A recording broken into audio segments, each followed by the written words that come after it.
Mr. Harvey, would you please stand? Ladies and gentlemen, student body, please welcome Mr. Drew Harvey to the Pampa High School Hall of Fame.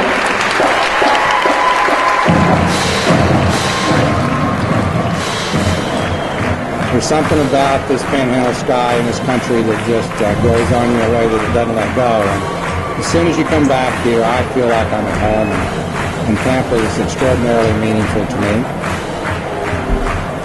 I guess I'm a little overwhelmed with all this. I think whatever you've done in life, there's nothing more meaningful to you than to be acknowledged and recognized by people you know.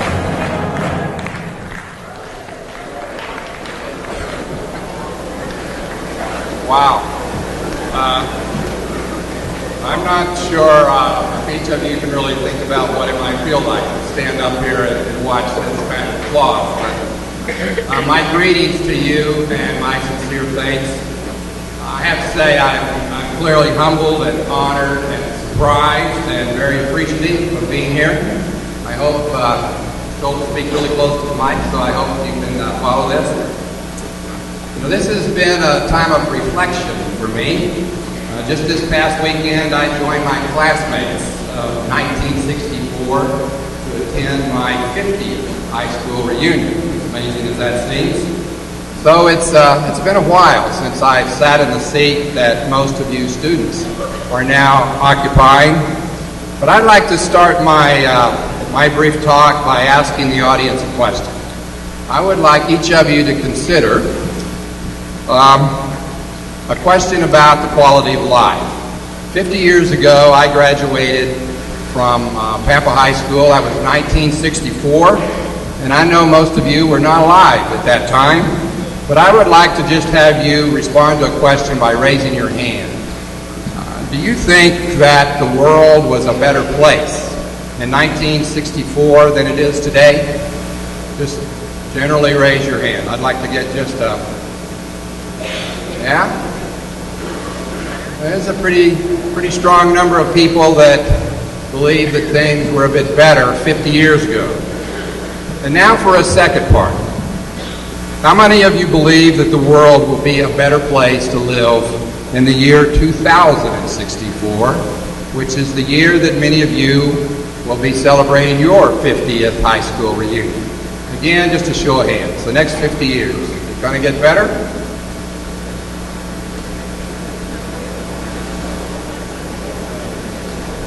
Yeah, I think there's no right or wrong answer to this question, but it looks like we've got some hands in response to both questions. But before I follow up on those questions, let me summarize a bit about myself. A bit of it's a repeat of maybe what Kerrigan has said, but first I want to gratefully acknowledge that I had a super family, not only one filled with love and Christian faith, but also one that has inspired me throughout my life. I went from Pampa to Texas Tech, eventually graduating as a mechanical engineer, which led to a position with Alcoa, the Aluminum Company of America. However, I barely got there before I was drafted for a 2-year stint in the U.S. Army. I returned to Alcoa at Port Lavaca, a place down on the Gulf Coast of Texas, and I worked in a smelter, which is a huge place with big equipment. It's required to produce these very large slabs of aluminum metal. It's kind of all the stuff of an engineer's dream. I eventually moved to an Alcoa operation in Tennessee, and then with Alcoa to Brazil. I left Brazil and I moved to Pittsburgh in 1982. I never expected that a Texas farm boy like me could be happy in one of these big northern cities like Pittsburgh, Pennsylvania. But it turns out we liked it, and we've elected to stay there now for over 30 years. I traveled the world with Alcoa out of Pittsburgh. The highlight probably being a program with Audi. We were in partnership with Audi to bring out the world's first production volume aluminum car, which turned out to be the A8. And I predict there will be a lot more aluminum used in cars as the price of gasoline goes up. The value of taking weight out of the car is also more and more valuable, which is good for the use of aluminum. But certainly the conversion rate of that remains slow. I expect that probably 99% of this audience came to school today in some type of steel-bodied car. So we'll wait and see. Marriage to a very wonderful Amarillo girl, followed two great kids. Their names were Tyson and Allison, but all of those made life a whole lot better for me in every phase of life. Unfortunately, none of them are able to join us here today, but they certainly send their very best regards to each of you. I retired in 2005 from a pretty enriching career, and although I was part of some pretty great stuff, I'm guessing that none of that is really why people might consider that I'm standing up here as a member of the new Hall of Fame. Fairly quickly after retirement, I became fascinated with Africa. On the one hand, I think African countries seem to always lead the list of impoverishment, disease, and tragedy. Life there can be very hard and very unfair. And yet, my first trips found people that clearly were just as smart, just as hardworking, just as talented as I. And I also quickly saw that I had equally as much to learn as I had to give.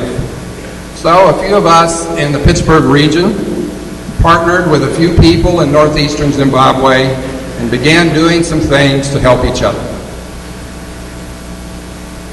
We keep a hospital operational, we keep a doctor there, we keep their pharmacy stocked with drugs, we fund an orphanage that has 27 abandoned children in it.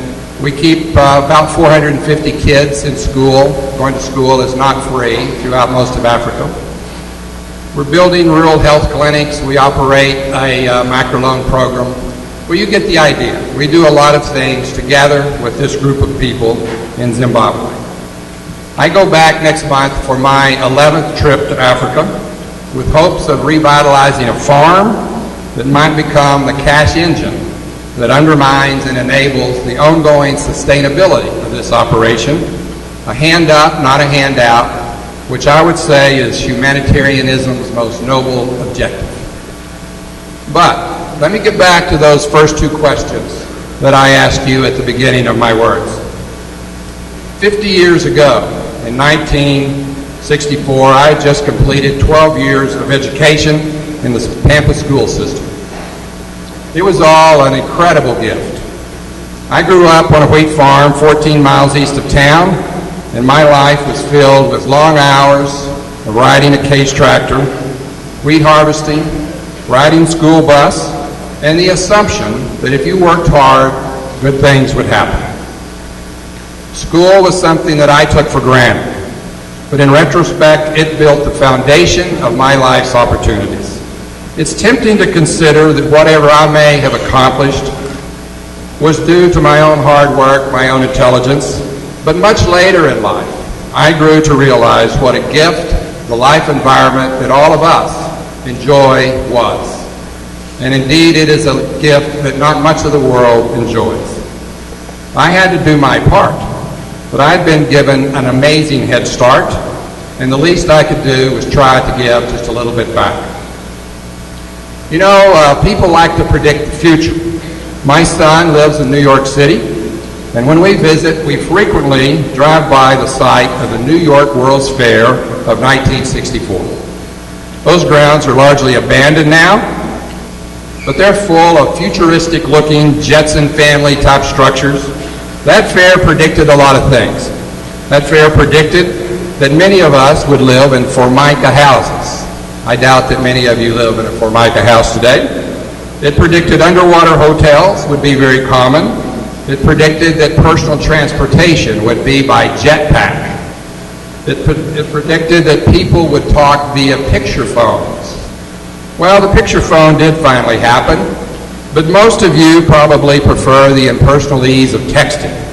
That fair also made zero comment about the computer, and instead it highlighted the electric typewriter. So what do people today predict about the next 50 years?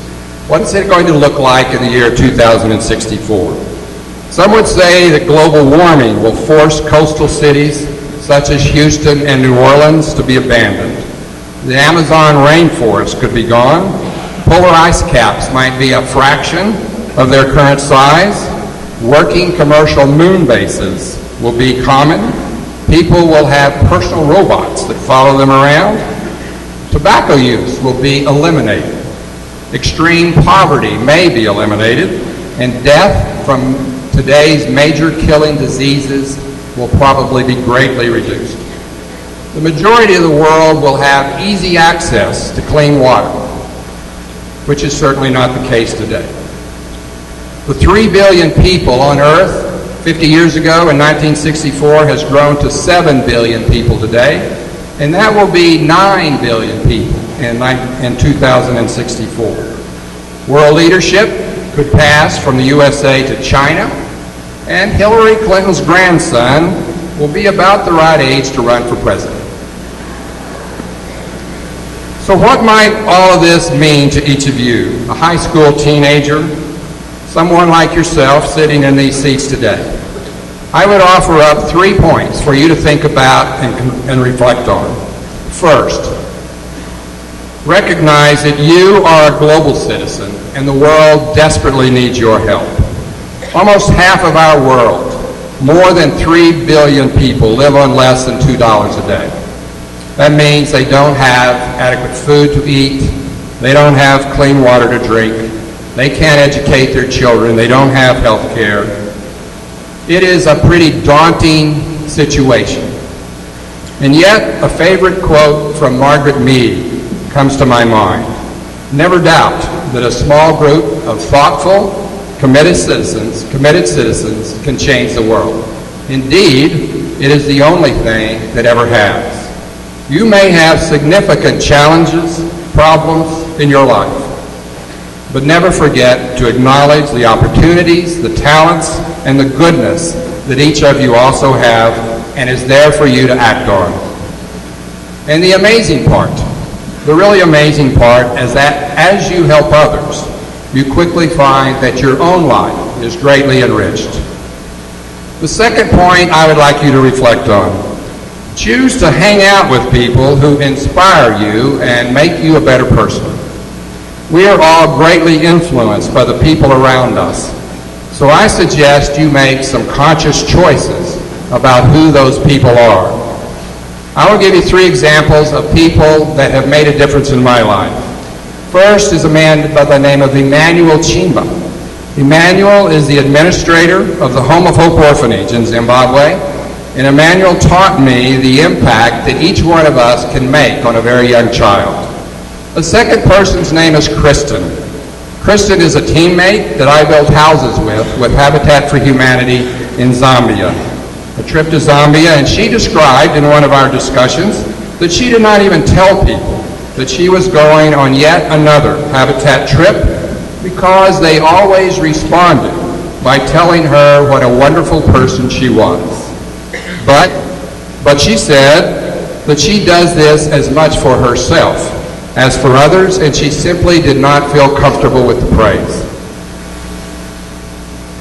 She taught me what it means to acknowledge that helping others means helping ourselves.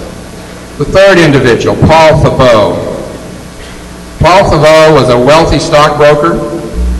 He turned into a Habitat for Humanity team leader, and he taught me that life is simply not about how many toys you can accumulate and the wealth that you might find. There are many other, far richer things to strive for in life. The third point to reflect on: I think you should decide to be happy.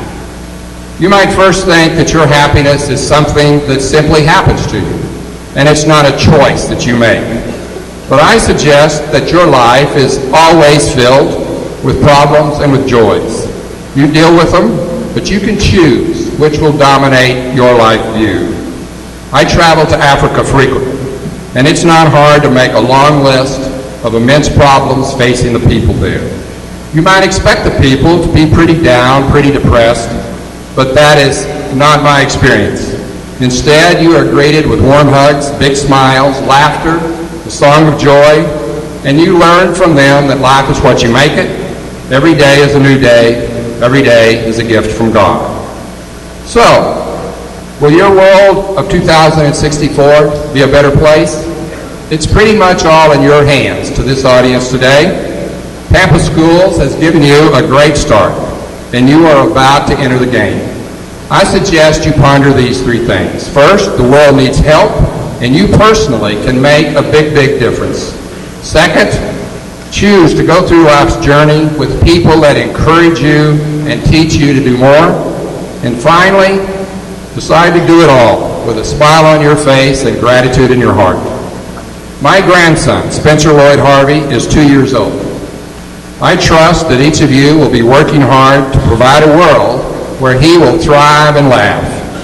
My personal thanks and best wishes to each one of you. Go get 'em.